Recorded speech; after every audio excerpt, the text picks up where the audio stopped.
Every lawnmower looks good until you flip it over. That's where manufacturers hide the truth about what you're actually paying for. And it's a $35 billion industry banking on the fact that most buyers never bother to look. Walk into any dealer or big box store, and you'll see gleaming paint, comfortable seats, and impressive spec sheets. But the real story sits underneath the deck, where steel gauge, weld quality, and spindle construction tell you everything about how long that mower will actually last.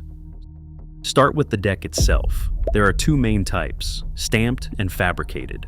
A stamped deck gets pressed from a single sheet of steel using enormous force, while a fabricated deck gets cut from multiple pieces of heavy gauge steel and welded together. Budget stamped decks use thin steel, typically 14 to 16 gauge. Premium fabricated decks use 7 to 11 gauge steel.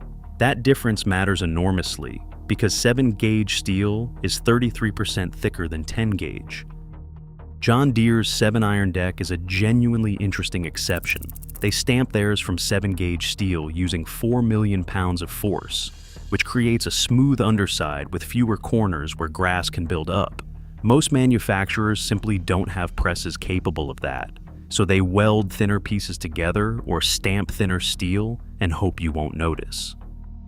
There is another detail that rarely makes it into the brochure: reinforcement.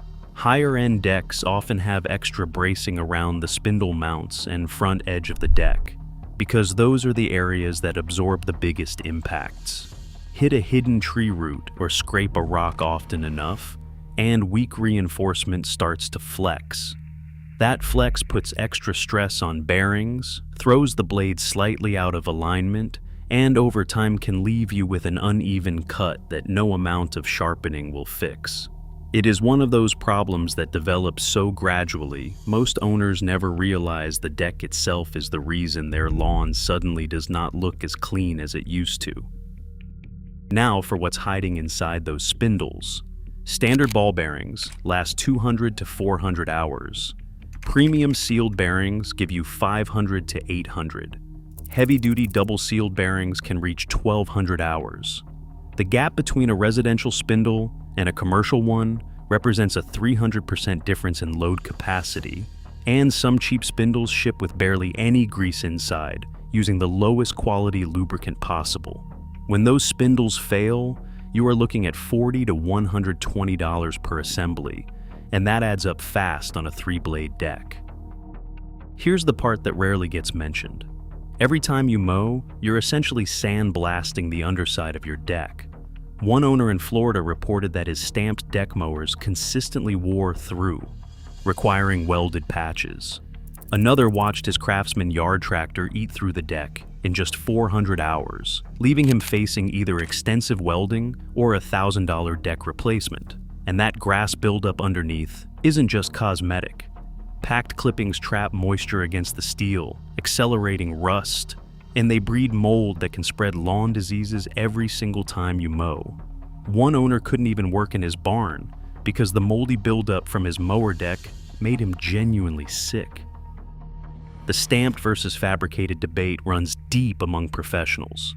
Stamped decks offer better AIR flow and often a cleaner cut. Fabricated decks are tougher and far easier to repair. As one industry veteran put it, if a careless employee clips a curb with a stamped deck, you're replacing the whole thing. But with a fabricated deck, you just cut out the damage and weld in new steel. That doesn't automatically mean fabricated is always the better choice. A well-built stamped deck from a reputable manufacturer can outlast a poorly made fabricated one. The real difference comes down to the quality of the steel, how the deck is reinforced, and how well it's maintained over the years. Marketing departments love to turn fabricated into a buzzword, but experienced owners know the details matter more than the label. Looking at the welds, checking for clean finishing, and feeling how solid the deck is will usually tell you far more than a badge ever will. So, what should you actually do? Flip the mower over before you buy. Look at the steel thickness, the weld quality, the spindle construction. Check whether spindles are greasable or sealed for life. because quality sealed spindles from manufacturers like Wright are built to outlast the bearings, while cheap sealed spindles are just cutting corners and protect what you buy. The smartest approach I came across was an owner who coated his inherited deck with truck bed liner, prepped all the way down to shiny steel. Even spraying vegetable oil on the underside after each use stops grass from sticking in the first place. The brands that consistently earn trust from owners and testers are Honda, Toro, and John Deere, but brand alone is not enough. You still have to look underneath. Every mower looks good on the showroom floor. The ones worth buying still look good after you flip them over.